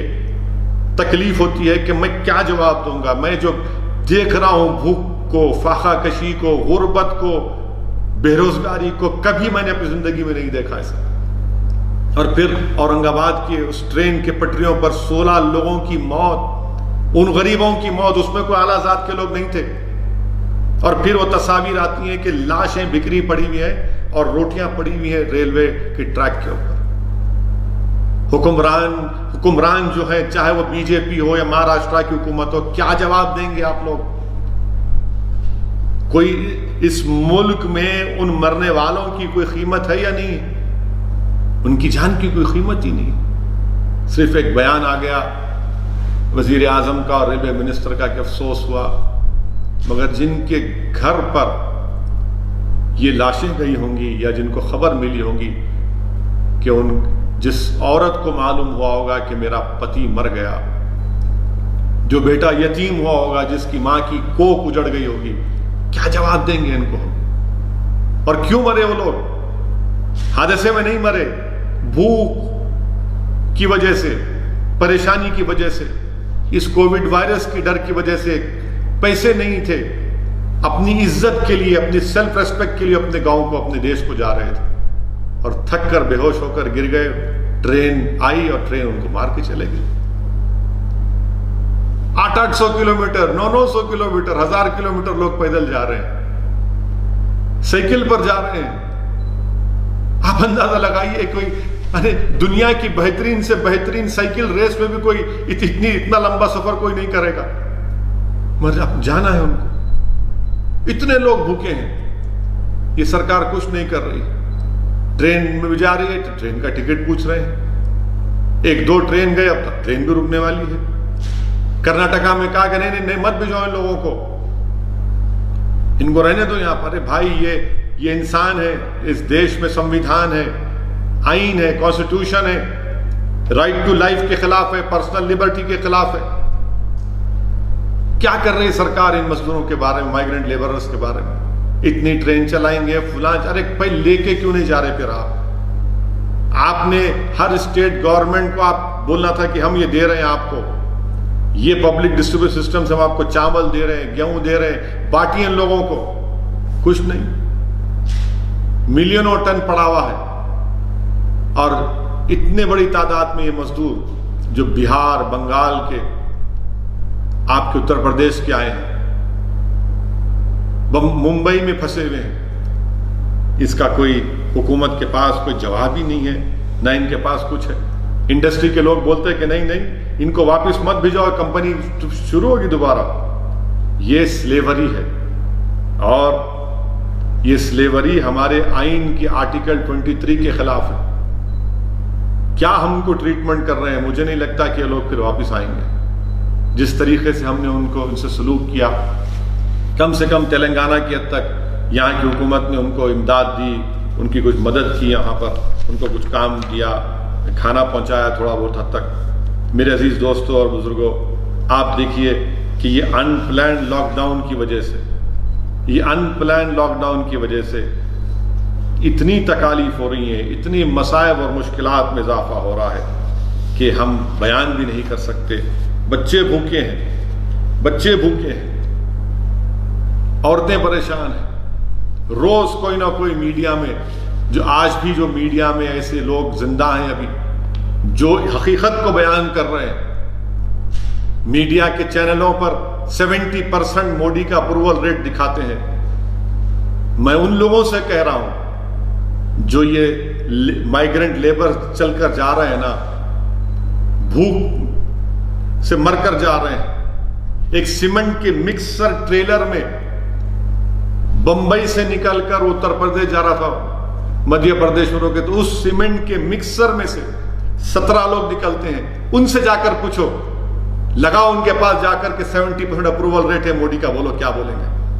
جو مر گئے وہ لوگ، ان سے جا کر پوچھو آپ. مگر آج بھی میڈیا کے لوگ زندہ ہیں جو سچ بتا رہے ہیں، میں ان کو سلام کرتا ہوں.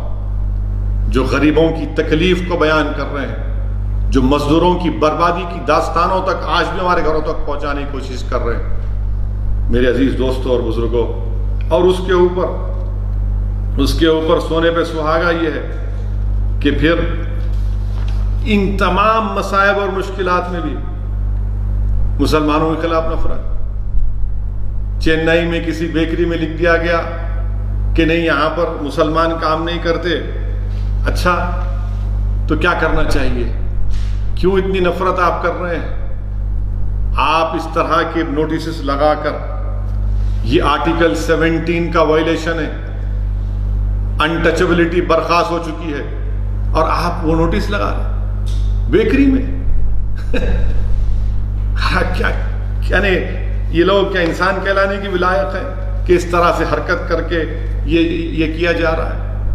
علی گڑھ میں ایک بچے کو اتنا مارا اور پیٹا گیا صرف مسلمان ہے بول کے. میرٹھ میں پولیس جا رہی ہے، ایک ترکاری کی منڈی ہے، اس کو الٹ دیے پولیس والے. کیوں بھائی؟ وہ غریب ہے، ترکاری بیچ رہا ہے، اس کو پلٹا دیے. آخر یہ نفرت کہاں جا کے رکے گی؟ ایک بات ذہن نشین کر لیجیے آپ کہ جو لوگ آج وطن عزیز میں یہ نفرت کر رہے ہیں، ظلم کر رہے ہیں، اتنا ظلم آپ کر سکتے کریے. ہم بھی دیکھنا چاہ رہے ہیں، اور دنیا دیکھ رہی ہے آپ کی حیوانیت کو، دنیا دیکھ رہی ہے کہ آپ کے ظلم کو دنیا دیکھ رہے، ہم بھی دیکھ رہے ہیں. مگر یاد رکھیے تاریخ کبھی آپ کو معاف نہیں کرے گی. آپ مائیگرنٹ لیبررز کو جو 16 لوگ مر گئے ان کی زبانوں کو تو آپ خاموش کر دیے. آپ مار مار کر مسلمانوں پر ظلم کر کے ان کو خاموش تو کر سکتے ہیں، مگر یاد رکھیے تاریخ کبھی معاف نہیں کرے گی آپ کو.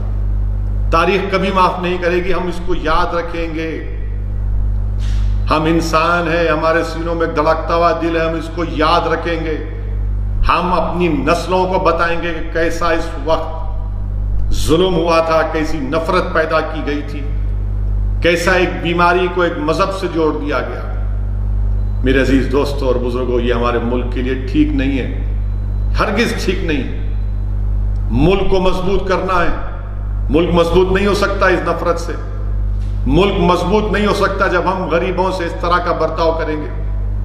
کون سی محبت کے مظاہرے ہم کر رہے ہیں کہ جب بھارت کی ہائی ویز کے اوپر دلی سے، ممبئی سے، حیدرآباد سے، بنگلورو سے، چنئی سے لوگ جا رہے ہیں اپنے وطن کی طرف.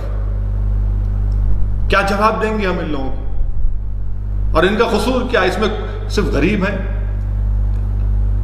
اپنے گھر کو، اپنے بچوں کو کھلانے کے لیے، اپنے گھر میں ایک چراغ جلانے کے لیے، چولہا جلانے کے لیے ہزار کلومیٹر دور اپنے گھروں سے پھنسے پڑے ہوئے.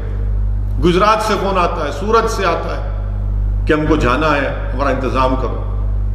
ہم جانا چاہتے ہیں، بہار کو جانا چاہتے ہیں، سیمانچل کو جانا چاہتے ہیں، کشن گنج کو جانا چاہتے ہیں، ارریہ کو جانا چاہتے ہیں. میرے بھائی، میرے عزیز دوستوں اور بزرگوں، میں امید کرتا ہوں کہ ہماری حکومت حرکت کرے گی. دیکھ لیا نا آپ نے، جو لوگ ہمارا مذاق اڑا رہے تھے جب ہم نے کہا کہ دیے جلاؤ، تھالی بجاؤ، یہ سب اس سے کچھ ہونے والا نہیں ہے. آج دیکھ لیا آپ نے ان لوگوں کے، غریبوں کو 4 کروڑ مائیگرنٹ لیبرز کی نوکری چلے گئی ان پلانڈ لاک ڈاؤن کی وجہ سے. آپ خود سوچئے کہ تلنگانہ میں 11,000 کروڑ ریونیو آتا تھا اسٹیٹ کو، آج 1200 دن کو، آج 1200 نہیں آ رہا. 3,000 کروڑ کی صرف تنخواہیں دینا ہے تلنگانہ سرکار کو. بڑی بڑی باتیں کرتے تھے بی جے پی کے لوگ، 15% جی ڈی پی، اب -15% ہو گیا. 1 لاکھ کروڑ کا آپ نے ٹارگٹ لگایا تھا اپریل میں ٹیکسز کا، کتنے ہیں آپ کے پاس؟ 25,000 کروڑ بھی نہیں ہے. اس سرکار کے پاس کیا پالیسی ہے؟ آج آپ کہہ رہے ہیں کہ ٹرین کو چلا دیں گے، آج آپ کہہ رہے ہیں کہ اکانومی کو ریوائیو کریں گے. عجیب بات ہے کہ شراب کی دکانیں کھول دی آپ نے جب سوشل ڈسٹینسنگ کا خیال نہیں آیا کسی کو. 9 بجے شراب کی دکان کھلنا اور 6 بجے لوگ کھڑے ہوئے ہیں، وہاں سوشل ڈسٹینسنگ نہیں ہے. ہزاروں کی تعداد میں لوگ ایک دوسرے سے چپکے ہوئے ہیں. کیا شراب خریدنا ہے؟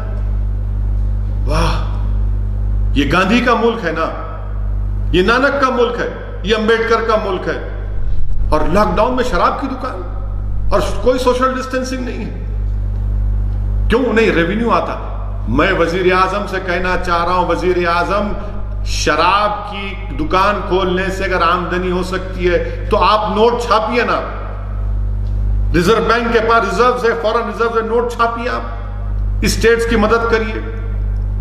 میں وزیر اعظم سے پوچھنا چاہتا ہوں کیوں نہیں آپ تلنگانہ کے چیف منسٹر کی ان تجاویز کو کیوں نہیں قبول کر رہے؟ آپ FRBM ایکٹ کی لیمٹس کو 3% سے 5% کیوں نہیں بڑھا رہے؟ آپ ویز اینڈ مینس ایڈوانس 100% کیوں نہیں کر رہے؟ آپ PM کیئرز کو آپ نے CSR میں لا لیا, CM ریلیف فنڈ کو بھی لائیے. وزیر اعظم صرف سنتے ہیں, 4-5 گھنٹے ویڈیو کانفرنس ہو رہی ہے اور کہہ دیا کہ اکنامی ریوائیو کریں. کیسے اکنامی ریوائیو ہوگی؟ کہاں سے اکنامی ریوائیو ہوگی؟ سینٹرل گورنمنٹ کا کیا رول ہوگا اس اسٹیٹس کو ہیلپ کرنے کے لیے؟ آپ کہہ رہے ہیں کہ نہیں اب تو کووڈ سے ساتھ رہنا ہے.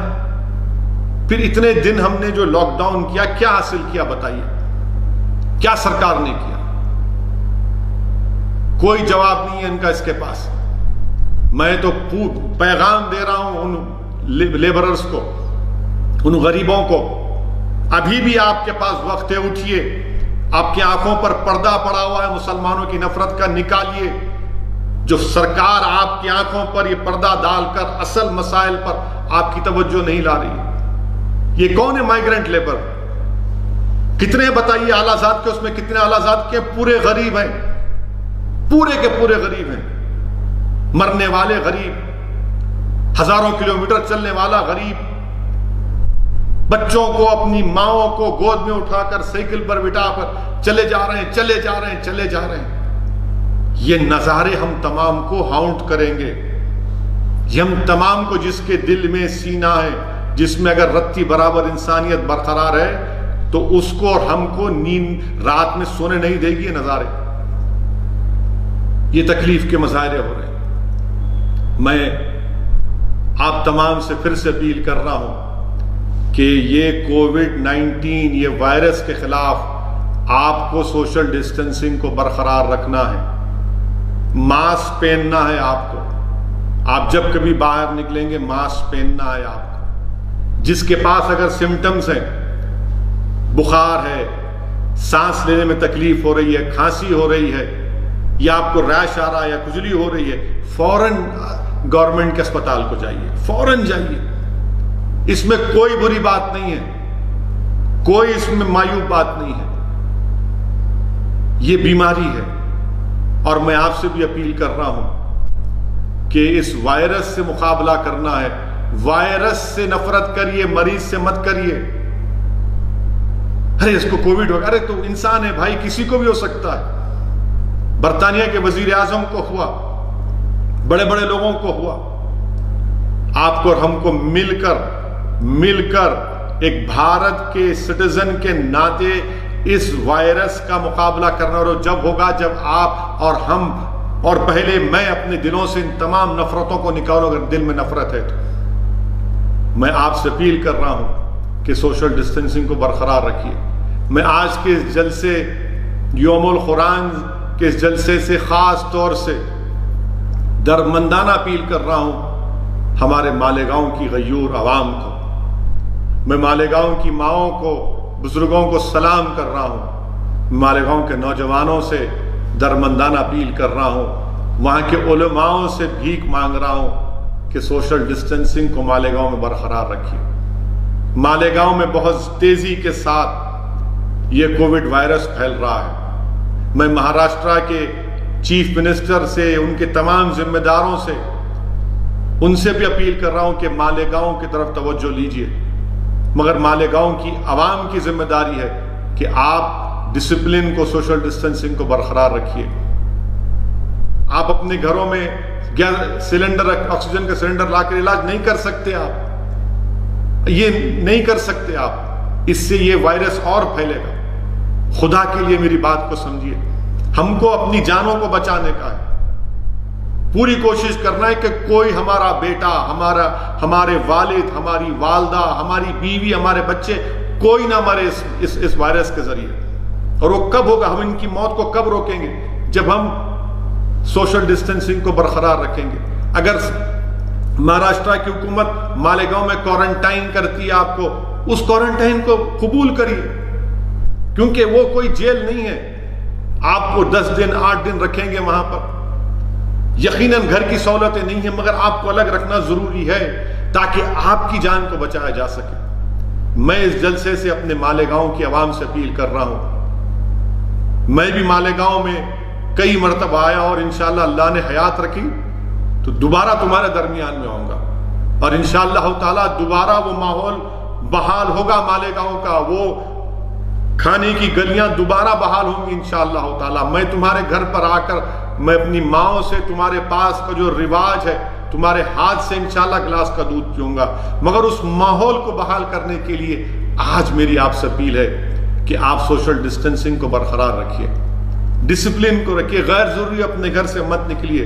یقیناً تکلیف ہے, غریب ہیں آپ, یقیناً آپ کے بہت سے مسائل ہیں جو میں جانتا بھی نہیں ہوں اور ہو سکتا ہے کہ میری الفاظ آپ کو لگ رہے ہیں کہ مذاق کر رہا ہے ہماری غربت کا. میں آپ کی تکلیف کو سمجھنے کی کوشش کر رہا ہوں. میں آپ سے اپیل کر رہا ہوں کہ مالیگاؤں میں ڈسپلن کو برقرار رکھیے. وہاں کی حکومت, وہاں کی سرکار, مفتی صاحب جو کوشش کر رہے ہیں, عبد المالک کوشش کر رہے ہیں, ہمارا ڈاکٹر کوشش کر رہا ہے, خالد, تمام جماعت کے ذمہ داروں سے میری اپیل ہے کہ پورا تعاون کریے. جان بچانا ہے آپ کی اور اس وقت ہوگا جب آپ سوشل ڈسٹینسنگ کے ساتھ. میں نے چیف منسٹر کے آفس کو میں نے کہا کہ وہ جیون ہاسپٹل میں کچھ ہو ہی نہیں رہا, پرائیویٹ اسپتال, پرائیویٹ ہاسپٹلز کو آپ لوگ صحیح کریے. وہ تجویز بھی میں نے مہاراشٹر کی سرکار کو دیا ہوں, بلکہ میں نے مہاراشٹر کے وزیر اعلیٰ تک آپ کی بات کو پہنچایا ہوں. میں آپ کی بات کو پہنچایا ہوں. میری بات حکومت کے ایک ایم پی سنجے راؤت مجھ سے بات کی تھی. میں نے کہا کہ آپ مالیگاؤں میں یہ چیزیں کرنا ہے. انہوں نے مجھ سے کہا کہ اویسی صاحب کچھ کریے. میں نے فوراً مفتی صاحب سے بات کرائی.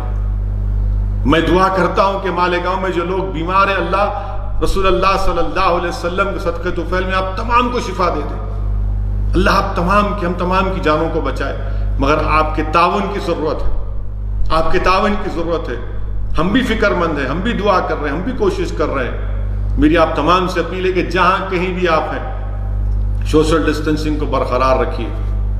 غیر ضروری اپنے گھر سے مت نکلیے. اگر حکومت سہولتیں دیتی ہیں اس کا بھی جب استعمال دیکھ کر کریے. اور خاص طور سے جو بزرگ حضرات ہیں جو 65 سال کے اوپر ہیں, جو ڈائبٹک کے مریض ہیں, جن کو ہارٹ کی بیماری ہے, جن کو کڈنی کی بیماری ہے, ان کے لنگز کمزور ہیں, ان سے میری اپیل ہے کہ آپ مت نکلیے خدا کے لیے. نوجوانوں سے گزارش ہے, چاہے بچہ اور بچوں, آپ نکلو, اپنے گھر کے ضروریات کو پورا کریے. اور میں آپ سے اپیل بھی کر رہا ہوں کہ اگر آپ کو جانا ہے, ہم تلنگانہ میں الحمدللہ, میں سلام کرتا ہوں جماعت کے ہمارے ذمہ داروں کو جو پوری کوشش کر رہے ہیں, چھوٹی موٹی کوشش کر رہے ہیں. یقیناً بہت بڑا ہے, بہت بڑا ہے, بہت تکلیف ہے. ہم اپنی طرف سے کوشش کر رہے ہیں. الحمدللہ جو لوگ تلنگانہ کے دوسری ریاستوں میں پھنسے ہیں, میں خود تلنگانہ کی حکومت سے کوشش کر کے ان کے پرمیشن کی ہم کوشش کر رہے ہیں. انشاءاللہ تعالی اللہ سے پوری امید ہے کہ وہ تمام کے تمام لوگ واپس آئیں گے. اور ہم بھی پوری کوشش کر رہے ہیں کہ اختلاف ہے بی جے پی کی حکومت سے, رہے گا انشاءاللہ تعالی جب تک میں زندہ ہوں. مگر جہاں پر حکومت سے لڑ کر یہ مسائل حل کرانے کا ہے, جہاں پر ہم تعاون دے سکتے ہیں کسی کی جان بچانے کے لیے, یقیناً اپنا تعاون دیں گے. اس وائرس کو ختم کرنا ہے تو اللہ ہی ختم کرے گا انشاءاللہ تعالی. ہم تو اللہ سے گڑ گڑا کر دعا بھی کر رہے ہیں کہ پروردگار اس ماہ مبارک میں اس وائرس کو ختم کر دیجیے. اور ہم حکومت سے تعاون بھی کر رہے ہیں اور ہمارے کو امید ہے کہ انشاءاللہ تعالی اللہ سبحانہ و تعالی اس وائرس کو ختم کر دے گا. یہ اللہ کا جلال اپنے جمال میں تبدیل ہوگا. اور ہم امید کرتے ہیں کہ کل بھینسا میں جو واقعہ ہوا, تلنگانہ کی حکومت اس کا سخت نوٹ لے گی. آخر یہ ہوتے کون ہیں یہ لوگ؟ 4 لوگ مسجد میں نماز تراویح کی پڑھ رہے ہیں, گھر مسجد میں گھس کر گالی گلوچ. کون ہے وہ شخص؟ پھر اس کا والد آ کر معافی چاہتا ہے مسلمانوں سے, پھر دوبارہ پھر آتا ہے وہ لڑکا, اور اس کے بعد آپ دیکھتے ہیں کہ الماس خان پر چاقو تلوار سے حملہ کر دیا گیا. میں حکومت سے مطالبہ کرتا ہوں کہ جب آپ کے پاس فیس ریکگنیشن ٹیکنالوجی ہے تو بھائی صاحب میں رکھیے نا، اس کو لگائیے، پورے CCTV کیمراز کیوں نہیں لگاتے وہاں پر؟ اگر آپ کے پاس ٹیکنالوجی ہے کہ اگر کوئی ماسک نہیں پہن رہا ہے تو آپ اس کو چالان کر رہے ہیں، تو بھینسا میں کیوں نہیں کیا رہا ہے؟ بھینسا میں چاہے کوئی بھی غلطی کرا ہو، چاہے وہ کسی مذہب کا ہو، مسلمان ہو، ہندو ہو، مجلس کا ہو یا BJP کا ہو یا ہندو واہنی کا ہو، کوئی بھی ہو، میں تلنگانہ کے چیف منسٹر سے اس بات کا مطالبہ کرتا ہوں کہ سخت ایکشن لو آپ۔ یہ ایک پیسفل سٹیٹ ہے، کیا بات ہے کہ ہر مہینہ گڑبڑ ہوگی کیا وہاں پر؟ یہ دوسری گڑبڑ ہوئی ہے، کیوں ہونے دے رہے اس کو؟ اگر سختی سے آپ کچھ لیں گے اینٹی سوشل ایلیمنٹس کو، ان کو مثال بنائیں گے تو کوئی گڑبڑ نہیں ہوگی۔ اس لیے حکومت سے مطالبہ کرتے ہیں کہ جو واقعہ بھینسے میں ہوا وہاں پر ہمارے چیئرمین جاوید احمد پورا تعاون کیے، رات بھر جاوید مجھ سے رابطے میں رہے، میں رات بھر کل سحری تک جاوید سے گفتگو کرتے رہا۔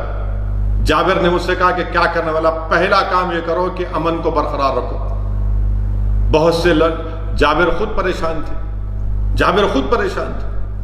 آج وہ زندگی اور موت کی لڑائی لڑ رہا ہے بچہ نظام آباد میں۔ ہم اللہ سے دعا کرتے کہ اللہ سبحانہ وتعالیٰ اس زخمی کو شفا دے، اس کو حیات دے دے، اور حکومت سے یہی مطالبہ کرتے ہیں کہ ختم کرو آپ ان چیزوں کو، نوٹ کرو آپ اس تلنگانہ میں اس وائرس کو بڑھنے مت دیجیے آپ۔ کووڈ وائرس ختم ہو جائے گا، اس کی دوا نکل جائے گی، اگر یہ وائرس تلنگانہ میں بڑھے گا تو پھر سب کو نقصان کرے گا یہ۔ اسی لیے حکومت کو چاہیے، پولیس کے اعلیٰ عہدیداروں کو چاہیے کہ اس کا سخت نوٹس لیں، اور میں آپ تمام سے اپیل کر رہا ہوں پورے دیکھنے والوں سے کہ اس وائرس کا مقابلہ کرنا ہے، اللہ کے سامنے سر بسجود ہو کر اللہ سے بھیک مانگنا ہے، اور پھر ہم کو سوشل ڈسٹینسنگ کو، تمام احتیاطی تدابیر کو استعمال کرنا ہے۔ اس وائرس سے نفرت کریے، اس وائرس کا کسی کو پیشنٹ ہوا تو اس سے نفرت مت کریے، بلکہ ان پر رحم کریے، ان کے حوصلوں کو بلند کریے۔ میں کئی پیشنٹس مجھ سے بات کرتے ہیں، میں ان کو ہمت دلاتا ہوں۔ لوگ مجھے کہتے ہیں گاندھی اسپتال میں ایک صاحب ہیں نظام آباد کے، بولے کہ صاحب 39 ڈیز سے میں ہوں۔ میں وہاں ڈاکٹر سے بات کیا تو بولے اویسی صاحب ان کے ساتھ 8 ٹیسٹ آئے، 8 ٹیسٹ میں 6 نیگیٹو ہیں، 6 پازیٹیو ہیں اور 2 نیگیٹو ہیں۔ اس لیے صبر کریے، کسی کو شوق نہیں اسپتال میں رکھنے کا، مقصد ایک ہی ہے کہ آپ کی جان کو بچایا جائے۔ تو میں آپ کے ذریعے سے مالیگاؤں کی عوام سے اپیل کر رہا ہوں، اورنگ آباد کی عوام سے اپیل کر رہا ہوں کہ آپ تعاون کریے، صبر سے کام لیجئے، جو آپ کو ہدایتیں دی جا رہی ہیں اس پر عمل کریے، اس پر عمل کریے۔ آپ کی جان کو بچانا ہے، چھپنے سے کچھ نہیں ہوگا۔ اگر آپ چھپیں گے مرض بڑھے گا، اور مرض جب بڑھے گا تو ہو سکتا ہے کسی اور کو لگ جائے گا۔ تو اس لیے آگے آئیے، آپ اپنے ذمہ داروں کو بتائیے اور اسپتال میں شریک ہوئیے۔ انشاءاللہ تعالیٰ اس سے آپ کی جان بچے گی، آپ کے افراد خاندان کی جان بچے گی، اور اس شہر، اس محلے میں ہم ایک نارملسی کو لا سکتے ہیں۔ یہ لاک ڈاؤن اب وزیر اعظم بول رہے ہیں، نہیں معلوم کیا کس راہ پر لے کر جا رہے ہیں ملک کو وزیر اعظم، مجھے نہیں معلوم۔ میں وزیر اعظم سے جاننا چاہ رہا ہوں کہ بھارت کے وزیر اعظم نیپال جیسا ملک اب الیکٹرک فینس ڈالنے کی بات کر رہا ہے، جس سے ہمارے ان کے رشتے کیسے، ہماری کرنسی استعمال یوز ہوتی، ایکسپٹ ہوتی۔ آج وہ نیپال کہہ رہا ہے کہ نہیں، ہم بارڈر ایشو پر بحث کر رہا ہے ہم سے۔ کیا فارن پالیسی ہے؟ سکم میں ہمارے چین سے سپاہیوں سے مت بھیڑ، کیا ہو رہا ہے؟ آپ نے کہا تھا وزیر اعظم، پارلیمنٹ میں آپ کے منسٹر نے کہا تھا کہ اگست 2 کو کہا تھا کہ اب کوئی ٹیررسٹ ایکشن، کوئی ایکٹیویٹی نہیں ہوگی کشمیر میں۔ ایک کرنل کی شہادت ہو گئی، ایک میجر کی موت ہو گئی، سپاہیوں کی موت ہو رہی ہے۔ کون جواب دے گا اس کا؟ آپ نے کہا 370 غائب، مگر وہاں پر کیا ہو رہا ہے؟ بہرحال عزیزان ملت، انشاءاللہ تعالی یہ چند چیزیں تھیں جو میں چاہتا تھا کہ آپ کے ذریعے آپ تک اپنی بات کو پہنچاؤں۔ آپ کی ہماری ملاقات انشاءاللہ دوبارہ 20 رمضان کے دن دوبارہ ہوگی، اور اس میں ہم کوشش کریں گے کہ امیر المومنین شیر خدا حضرت علی کرم اللہ وجہ کے بارے میں یہ گناہگار کچھ سامنے رکھ سکیں، شیر خدا کے بارے میں، خاتون جنت کے بارے میں، امت کی ماؤں کے بارے میں، امام حسن کے بارے میں۔ اللہ سے دعا ہے کہ اللہ سبحانہ و تعالیٰ اس رمضان کہ ہمارے اب تک جو روزے اللہ اس کو قبول کرے۔ اللہ سبحانہ و تعالی ہم کو توفیق دے کہ ہم پورے رمضان کے روزے رکھ سکیں۔ اللہ ہم کو توفیق دے کہ ہم اس ماہ مبارک میں تراویح کی نماز ادا کریں اپنے گھر میں۔ اللہ سبحانہ و تعالی ہم کو توفیق دے کہ ہم قرآن کو پڑھیں اور عمل کرنے کی ہم کو اللہ توفیق دے۔ اللہ ہم کو توفیق دے کہ اس ماہ مبارک میں ہم شب بیداری کریں، تہجد کی نماز پڑھ سکیں۔ اللہ ہم کو توفیق دے، ان دولت مندوں کو اللہ توفیق دے کہ جو آج جو غریب بھوکے ہیں، جو پیاسے ہیں، جن کے پاس کھانا نہیں ہے، اللہ ہم کو توفیق دے کہ ہم ان غریبوں تک کھانا پہنچا سکے، ان کی پیٹ کی آگ کو بجھا سکیں، تاکہ اگر ہم آج ان غریبوں کی مدد کریں گے تو اللہ سبحانہ و تعالی ہماری دین اور دنیا میں ہم کو کامیابی دے گا۔ اللہ ہم تمام کو توفیق دے کہ ہم غریبوں کی مدد کر سکیں، جو آج اس لاک ڈاؤن کی وجہ سے اتنی بھوک ہے، اتنی فاقہ کشی ہے کہ میں اس کا بیان بھی نہیں کر سکتا۔ ہم اللہ سے دعا کرتے ہیں کہ اللہ آپ رزاق، ہم کیا کر سکتے ہیں پروردگار، آپ رزاق ہیں اللہ۔ آپ نبی کریم صلی اللہ علیہ وسلم کے صدقے طفیل میں ان غریبوں کو کھانا پہنچا دیجئے اللہ۔ اللہ ہم کو بھی توفیق دیجئے کہ ہم اور کریں، اور جو لوگ کر رہے ہیں اللہ ان کی اس کو قبول کریے، ان کی اس امداد کو، ان کے اس صدقات کو اللہ سبحانہ تعالیٰ قبول فریے۔ اللہ آپ اور توفیق دیجئے دنیا کے دولت مندوں کو کہ وہ غریبوں کو کھانا کھلا سکیں، ان کی مدد کر سکیں۔ اللہ اس حالات کو تبدیل کر دیجئے۔ اللہ سے دعا ہے کہ اللہ اس حالات کو تبدیل کر دیجئے۔ اللہ ساری دنیا سے اس وبا کو، اس وائرس کو اٹھا لے۔ اللہ وطن عزیز میں امن کو بحال کر دیجئے۔ اللہ اس بھارت کی سرزمین پر تجھے واسطہ ہے اپنے حبیب محمد مصطفیٰ صلی اللہ علیہ وسلم کا، اللہ یہاں پر اس وائرس کا خاتمہ کر دیجئے۔ اللہ یہاں پر امن کی فضاؤں کو اور مضبوط کر دیجئے۔ اللہ نفرتوں کے اس طوفان کا خاتمہ کر دیجئے۔ اللہ نفرتوں کے طوفان کا خاتمہ کر دیجئے۔ پروردگار جس طرح آپ نے شیاطین کو زنجیروں میں جکڑ دیا، اللہ ابو جہل، ابو لہب، وقت کے نمرود اور فرعونوں کو بھی اللہ ان کو کمزور کر دیجئے، ان کو ختم کر دیجئے۔ پروردگار یہاں پر امن کو قائم کر دیجئے۔ اللہ ہمارے ملک میں اس وائرس کا خاتمہ کر دیجئے۔ یا اللہ رمضان کا مہینہ ہے پروردگار، اللہ غریب پریشان ہے، غریب بھوکے ہیں، یا اللہ ہر گھر پریشان ہے پروردگار، اپنا رحم کر دیجئے اللہ۔ آپ رحمان اور رحیم ہیں، آپ رحم کر دیجئے اللہ۔ اللہ ہم تمام کی دعاؤں کو قبول کرے۔ وآخر الدعوانا الحمدللہ رب العالمین۔